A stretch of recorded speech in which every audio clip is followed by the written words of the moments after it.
Nu har vi jo kørt med ModCampen i knap 10 måneder og været både på en meget lang tur til Marokko og en masse småture. Og jeg tænkte, det var på tide måske at tale lidt om, hvad var vores overvejelser omkring alt det, vi selv har bygget, omkring det udstyr, vi har valgt at inkludere i vores Alucap setup, og måske også et par ting, som vi vil lave om, eller vi kommer til at ændre en lille smule på. Så noget af det, jeg virkelig elsker i vores setup, det er den måde, vi har indrettet vores køkken på. Fordi vi har alt vores køkkenudstyr i skabet her på bagdøren. Men hvis man står her og laver mad, så for det første så forsvinder osen op i teltet, og for det andet så blokerer man den her indgang her. Så vi ender tit med at bruge det her drop-down-bord, der er på køkkenskabet, til at smøre sandwich til frokost, når vi lige stopper, og den der type ting, lave morgenkaffe på. Og så bruger vi drop-down-bordet her på ydersiden af bilen, som sådan vores primære sted at lave aftensmad, eller morgenmad for den sags skyld. Og bordet her giver bare sådan virkelig meget arbejdsplads, fordi det er langt. Det dobler jo som vores Maxtrax holder. Maxtraxene sidder her nedenunder og er nemmere at komme til, hvis man har kørt fast i noget sand, eller lige har brug for lidt nivellering. Så de her to units til sammen gør bare, at vores flow i forhold til ikke at gå i vejen for hinanden, og faktisk kunne lave, jeg synes det er helt vildt sjovt at lave mad, eller jeg kan virkelig godt lide at lave mad, når vi er på tur, og det her, det gør det bare endnu federe. En af grundene til, at det her bord fungerer så godt som arbejdsstation, det er den opsætning eller den opbygning, vi har lavet inde i ladet, hvor den her store reol, vi har i den ene side, den kan tilgås både fra ydersiden her, så vi har vores madvarer i de her poser fra enten Campcover eller Alucap, og dem kan man så lige trække ud med det, man nu skal bruge, og det kan man også fra indersiden. Så det gør bare, at hele den her station, den fungerer, fordi man har alting lige her, man skal bruge. Den er fed. Jeg hoppede indenfor i camperen, fordi jeg gerne vil vise jer det her rum, som jo er den primære grund til, at vi i sin tid valgte at upgrade fra vores Alucap hardtop med Gen 3-teltet og så til den her ModCamp Family Camper. Fordi vi rejser rigtig meget i vinterhalvåret. Vi vil gerne have noget, som kunne passe til lange ture, og have muligheden for at kravle indenfor, når det er rigtig dårligt vejr, og ikke bare ind på forsædet, hvor man har siddet hele dagen, mens man har kørt. Så en hel masse tanker er gået ind i, hvordan der ser ud her indenfor, og jeg skal ikke kede jer med dem alle sammen, men lad mig bare lige prøve at dele få af vores tanker i hvert fald. Vi startede faktisk med at køre nogle ture uden noget som helst herinde i ladet, og bare nogle kasser på gulvet, for at få sådan en fornemmelse af, hvordan var det, og hvor ville man gerne have sit tøj henne, og hvad skulle vi gøre med køkkenet, og sådan nogle ting. Og så byggede vi hele det her i pap, faktisk, og sad herinde, og sådan fik fornemmelsen af, hvordan var det at sidde her. Hele det her setup var faktisk oprindeligt spejlvendt, sådan så den høje reol var over i den her side. Men hvis man har en bænk over i den her side, så er der jo skrå væg her, og så kommer man faktisk til at sidde sådan duknakket. Så det er en af fordelene. Det er noget af det, man ikke kan se på en 3D-tegning, men som man kan fornemme, hvis man bygger det hele i pap, som vi for eksempel gjorde, inden man sætter gang i den rigtige produktion. Så vidste vi, at vi gerne ville have så meget plads som muligt, der sådan var frit tilgængeligt til vores madvarer og så videre. Ting, man sådan nemt skulle komme til. Vi havde også virkelig mange samtaler omkring skuffer, og endte med at vælge ikke at lave skuffer, fordi det bare tager mere plads. Så skulle der være en skuffe her, jamen så ville skuffen jo også have samme bredde som den her i begge sider, og man ville skulle lave skinner til det. Jeg ved godt, der er andre løsninger, men i det der med, skuffen ville bare tage mere plads.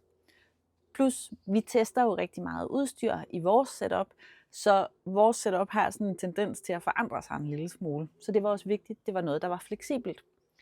Og endelig, så er der kæmpestor forskel på, om man pakker til 6 uger i Marokko, eller til 10 dage i Sverige. Så derfor, eller det er der i hvert fald for os, så derfor så var det her det mest fleksible, og dermed også det sådan mest langtidsholdbare setup for vores behov. Det vi har valgt at gøre, det er at lave den her åbne reol, som I kan se, og så har vi valgt at bruge de her pakkeposer fra både Campcover og Alucap. Her har jeg vores madvarer i, så der er en pose til morgenmad og aftensmad i den her størrelse, og så en halv størrelse til frokosten. Og de bor så herinde. Det fede ved de her, det er, der er klart låg i dem, og de er totalt tætte, så selvom tingene bliver støvet, når der står åbent, som der gør lige nu, så er maden stadigvæk ren, skal vi sige det. Og så har jeg sådan en plastikkurv her til mine madvarer, altså grøntsager og så videre, der ikke skal være på køl. Dem vasker man alligevel, inden man skal bruge dem. Så har jeg nogle små baskkurve her til småting, vores vandhane, vores gas, sådan noget. Det du ellers vil have den der lille skål ude i gangen til derhjemme, det er det, den kan, lige nøglerne og sådan noget. Så har vi nede i bunden vores badekurv. Der er vores bruser og shampoo og håndklæder og så videre. Og så har jeg sådan en kurv her mere, som bor her, når den kører. Det er alle vores toiletsager. Og når vi så slår lejr, så hiver man den ud og sætter op på en lille platform heroppe i teltet, sådan så det er tæt på, når man skal i seng og så videre. Endelig så har Balder en kasse her. Det er sådan en Frontrunner softbox. Jeg har faktisk en mere, som bor hernede, som udgangspunkt er tom, når vi kører. Og det er den, fordi vi bruger den, hvis vi tager en hotelovernatning på et eller andet tidspunkt på en tur, så kan man lige tage den der og fylde den op med toiletsager og et skiftetøj og så videre. Og så har man den lidt som sådan en go-bag. Alt det her står jo herinde. Og søde Torgild, som er vores gode ven, og som sådan set har tegnet og lavet det her køkken sammen med os. Han har også lavet de her stropper med sådan nogle små endedutter her i begge ender. De er 3D-printet. Så er der stroppen, og så er der de her holder, som også er 3D-printet. Og når man så sætter den der i, og sådan der, så er der ikke noget, der kommer ud, mens man kører. Så det er bare lige med at huske at få sat alle de her i, inden man kører, fordi ellers så er der ting ud over det hele. Det har brød. Jeg sidder her på bænken, og jeg tror, vi skal se, om vi kan finde en anden vinkel, sådan så jeg kan vise jer, hvad der er hernede under mig. Se, I er lige kommet med håndholdt her, fordi ellers så bliver det for svært at vise det her. Fordi hvis man lige åbner her, så i det store rum, der har jeg et opbevaringsrum til, ja, på lange ture er det konserves, ris, ekstra pasta, sådan nogle ting.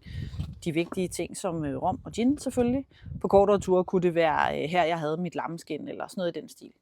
Og så herover i det, jeg med kærlighed døber Morianergraven, fordi det er sådan et meget stort, dybt rum. Der er alt vores redningsudstyr, som ræb og shackle. Der er også slangen til kompressoren, der er værktøj længere nede, og så videre. Alle de ting, som man forhåbentlig ikke skal bruge særlig tit. Og så er der den store off-button til hele vores elsystem, som sidder heroppe i fronten af ladet hele vejen hen. Herover der har jeg de hemmelige rum i udnyttelsen maksimalt. Så hernede er der plads til ting, man måske ikke skal til så tit. Det kunne være alt Balders mad. Og det samme, hvis man lige tager den her op en gang til. Og så kan man lige se, at det her det er altså Sahara. Så når man først en gang har været nede i det der fine sand, så vil ens bil for altid have det der med. Så hernede har jeg et rum til mere af Balders mad. Her sidder vores inverter.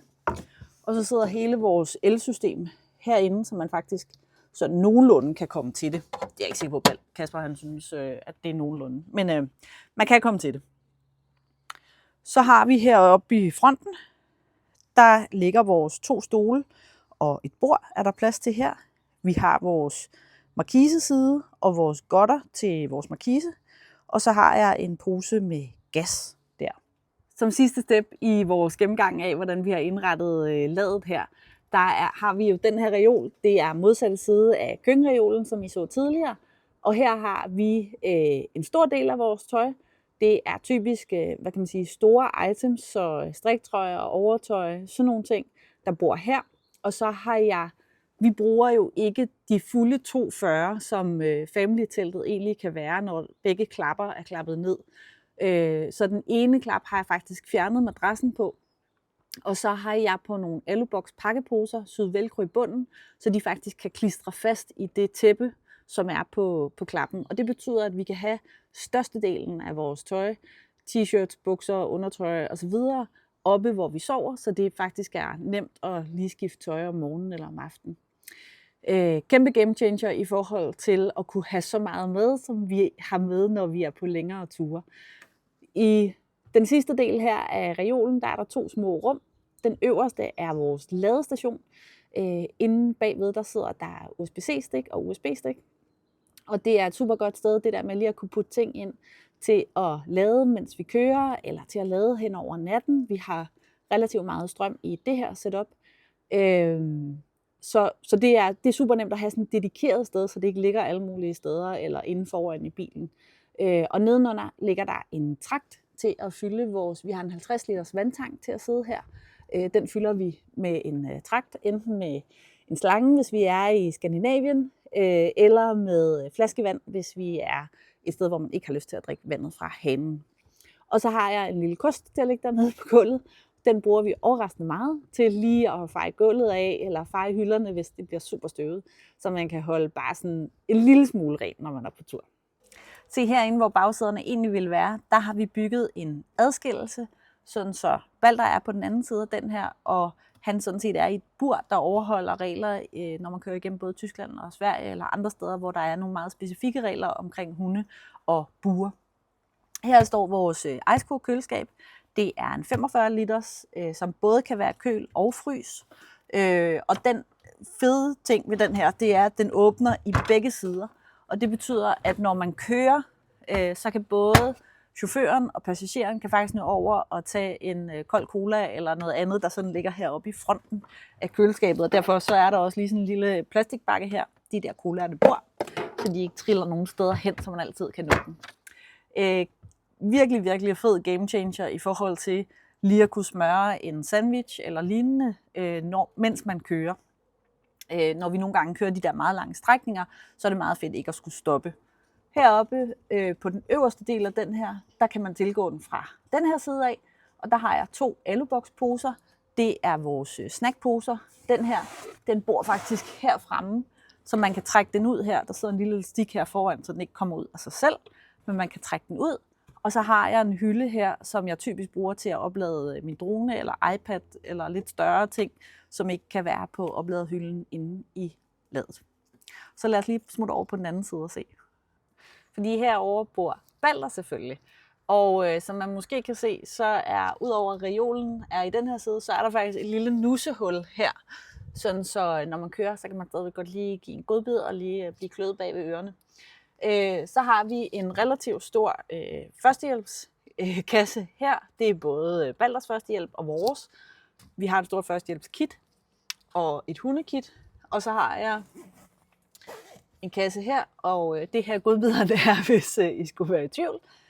Plus et håndklæde og hundelortposer og så videre. Det er en taske fra Thule, som virker super godt. Og så har Balder, kan lige gå ud ned? Så har Balder 2 rum herinde, hvor alle hans ting faktisk kan være inde. Så alt, hvad han skal bruge, det er herinde hos ham selv, på nær det meste af hans mad. Det tror jeg var gennemgangen. Sig til, hvis I har nogle spørgsmål, eller der er noget andet, I gerne vil se, så viser vi gerne lidt mere rundt. Og ellers så ses vi bare derude.